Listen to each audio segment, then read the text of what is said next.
where we are in The Princess Bride, we just got out of the fire swamp. So let me recap. If you're not familiar with the book at all, The Princess Bride is about she's not a princess at the beginning of the book. She becomes a princess. Let me start over. Um, there is a young woman named Buttercup, and over time, develops feelings for the farmhand named Wesley, and she tells him how she feels in a beautiful expression of her feelings, which I really thought was wonderfully written. He says he's going to go away and try and make some money for them so that they can get married. While he's gone, his ship is taken over by the Dread Pirate Roberts, and Dread Pirate Roberts leaves no survivors, so it's just kind of assumed that he's dead. She goes into mourning. She determines she's never going to love again. She experiences a pretty big kind of character arc between the beginning of the first chapter and the end of the first chapter. And then we move on to Prince Humperdinck, who is not looking for love. He's looking for an heir to the throne, and he decides he's going to make Buttercup into a princess so that he can marry her and they can have an heir or multiple heirs, whatever he's looking for. She says she's not going to be in it for love, and he says that's fine. And then we progress to... Am I getting everything? I feel like I skipped some stuff. But we progress forward to... Plans are moving ahead, and Princess Buttercup is kidnapped by the... if you're familiar with the movie, you know the iconic characters of Vizzini and Fezzik and Inigo Montoya.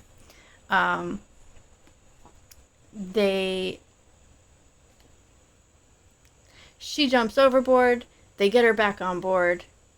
They climb up the cliffs of insanity. They're pursued by this dark character in a mask, and they decide, okay, we're going to leave Inigo Montoya behind, and he's going to sword fight this guy and dispatch with him. And then they progress forward. There's wonderful backstory for each of these characters. Well, for Inigo and for Fezzik. They didn't really go into too much backstory for Vizzini. So there's some really cool backstory about Inigo's father, which is it kind of consolidated into one place in the book. In the movie, it's sort of like peppered throughout the movie in terms of the character's kind of relationship to his father and motivations and things. So it's not quite as explicit, but it is still there, the story anyway. He faces off with the Man in Black and is bested. Man in Black continues. Face off with Fezzik, who has stayed behind, to beat him with strength. And he overcomes Fezzik. And then he continues on and he outsmarts Vizzini. He takes Princess Buttercup. They have this incredible moment where they discover that, or she discovers that this is actually her beloved Wesley. And at the time, they are at the bottom of a canyon or a gorge or something. And so the only direction that they can possibly go is into the fire swamp. And so they have all this kind of intense, what was it called? Snow sand, which is like a suffocating type of quicksand-ish sort of thing. And then there was flame spurts. Yeah, so it's the snow sand and the flame spurts and the rodents of unusual size, which are very bloodthirsty creatures. They finally make it out of the fire swamp alive, and they encounter Prince Humperdinck, who has skirted around the canyon and gotten ahead of them.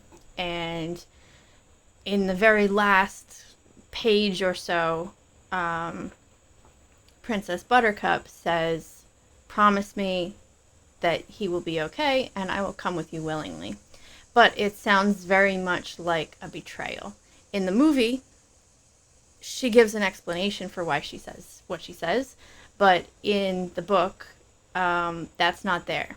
So Wesley, I mean, it doesn't explicitly say that Wesley feels betrayed, but as the reader, it feels like he's going to interpret that as a betrayal. And it's definitely kind of, that moment hit me. It was like, oh, wow, she did not explain herself at all. So that's where we left off, with the last paragraph being that Wesley realizes that Count Rugen has 6 fingers on his right hand? On his right hand, which he knows from talking to Inigo is the man that killed Inigo's father. So that's where we leave off. And I will pick it up here with Chapter 6, the festivities. I'm going to get through, I think we're probably going to get through Chapter 6. We might go into Chapter 7, depending how long it takes and how many times I stop to talk about the book. There are a few like scene changes, so it's not a chapter division, but there are some like places where there could be stopping points to just chat about what's going on. Chapter 6, the festivities. This is one of those chapters again where Professor Bongiorno of Columbia, the Florinese guru, claims that Morgenstern's satiric genius is at its fullest flower. That's the way this guy talks. Fullest flower, delicious drolleries, on and on. This festivities chapter is mostly detailed descriptions of, guess what? Bingo, the festivities. It's like 89 days till the nuptials, and every high muckamuck in Florin has to give a due for the couple. And what Morgenstern fills his pages with is how the various richies of the time entertained. What kind of parties, what kind of food, who did the decorations, how did the seating arrangements get settled, all that kind of thing. The only interesting part, but it's not worth going through 44 pages for, is that Prince Humperdinck gets more and more interested and mannerly toward Buttercup, cutting down even a little on his hunting activities. And more important, because of the foiling of the kidnapping attempt, 3 things happen. 1, everyone is pretty well convinced that the plot was engineered by Gilder, so relations between the countries are more than a little strained. 2, Buttercup is just adored by everybody because the rumors are all over that she acted very brave and even came through the fire swamp alive. And 3, Prince Humperdinck is, at last, in his own land, a hero. He was never popular, what with his hunting fetish and leaving the country to kind of rot once his old man got senile, but the way he foiled the kidnapping made everybody realize that this was some brave fella, and they were lucky to have him next in line to lead them. Anyhow, these 44 pages cover just about the first month of party giving, and it's not till the end of that, for my money, things get going again. Buttercup is in bed, pooped. It's late, the end of another long party, and as she waits for sleep, she wonders what sea Wesley is riding on, and the giant and the Spaniard, whatever happened to them. So eventually, in 3 quick flashbacks, Morgenstern returns to what I think is the story. When Inigo regained consciousness, it was still night on the cliffs of Insanity. Far below, the waters of Florin Channel pounded. Inigo stirred, blinked, tried to rub his eyes, couldn't. His arms were tied together around a tree. Inigo blinked again, banishing cobwebs. He had gone on his knees to the man in black, ready for death. Clearly, the victor had other notions. Inigo looked around as best he could, and there it was, the 6-fingered sword, glittering in the moonlight like lost magic. Inigo stretched his right leg as far as it would go and managed to touch the handle. Then it was simply a matter of inching the weapon close enough to be graspable by one hand, and then it was an even simpler task to slash his bindings. He was dizzy when he stood, and he rubbed his head behind his ear, where the man in black had struck him. A lump, sizable to be sure, but not a major problem. The major problem was what to do now. Vizzini had strict instructions for occasions such as this, when a plan went wrong. Go back to the beginning. Back to the beginning and wait for Vizzini, then regroup, replan, start again. Inigo had even made a little rhyme out of it for Fezzik, so the giant would not have problems remembering what to do in time of trouble. Fool, fool, back to the beginning is the rule. Inigo knew precisely where the beginning was. They had gotten the job in Florence City itself, the thieves' quarter. Vizzini had made the arrangements alone, as he always did. He had met with their employer, had accepted the job, had planned it, all in the thieves' quarter. So, the thieves' quarter was clearly the place to go. Only, Inigo hated it there. Everybody was so dangerous, big, mean, and muscular, and so what if he was the greatest fencer in the world? Who'd know it to look at him?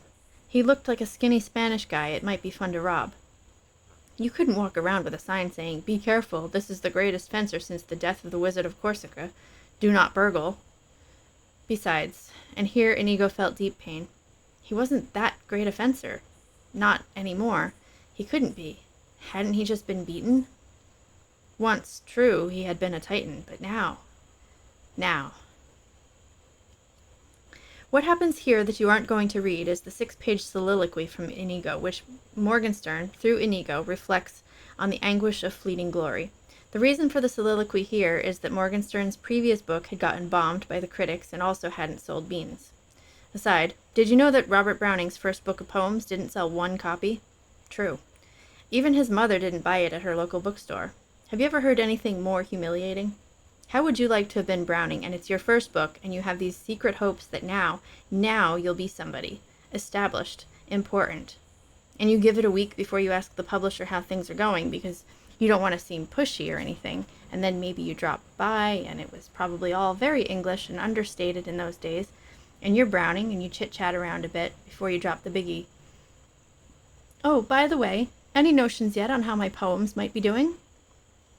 And then his editor, who has been dreading this moment, probably says, "Well, you know how it is with poetry these days.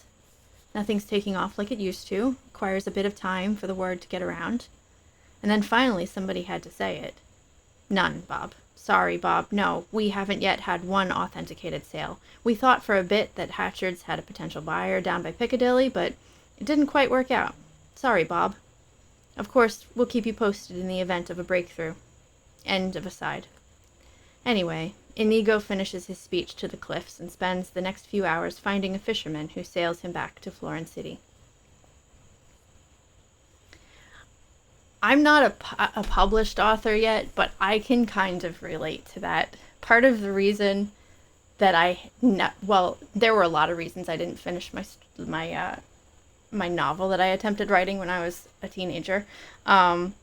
But one of those reasons was like, I'm gonna try and get it to publish, and then like nobody's gonna be interested in this content.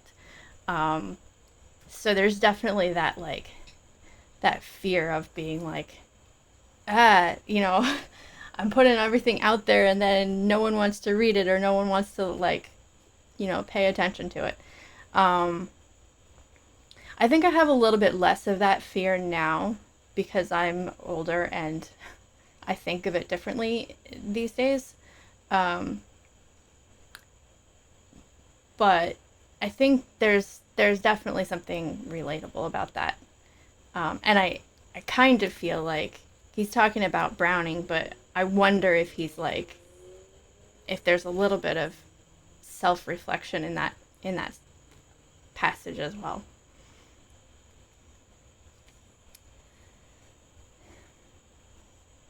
The thieves' quarter was worse than he remembered. Always before, Fezzik had been with him, and they made rhymes, and Fezzik was enough to keep any thief away. Inigo moved panicked up the dark streets, desperately afraid.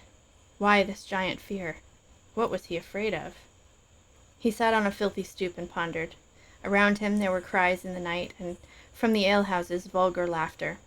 He was afraid, he realized then, because as he sat there, gripping the 6-fingered sword for confidence, he was suddenly back to what he had been before Vizzini had found him. A failure. A man without point, with no attachment to tomorrow. Inigo had not touched brandy in years. Now he felt his fingers fumbling for money. Now he heard his footsteps running toward the nearest alehouse. Now he saw his money on the counter. Now he felt the brandy bottle in his hands. Back to the stoop he ran. He opened the bottle. He smelled the rough brandy. He took a sip. He coughed. He took a swallow. He coughed again. He gulped it down and coughed and gulped some more and half began a smile. His fears were starting to leave him. After all, why should he have even been afraid? He was Inigo Montoya. The bottle was half gone now. Son of the great Domingo Montoya. So what was there in the world worth fearing? Now all the brandy was gone. How dare fear approach a wizard such as Inigo Montoya? Well, never again. Into the second bottle. Never, never, never, never again. He sat alone and confident and strong. His life was straight and fine. He had money enough for brandy, and if you had that, you had the world. The stoop was wretched and bleak. Inigo slumped there, quite contented, clutching the bottle in his once trembling hands.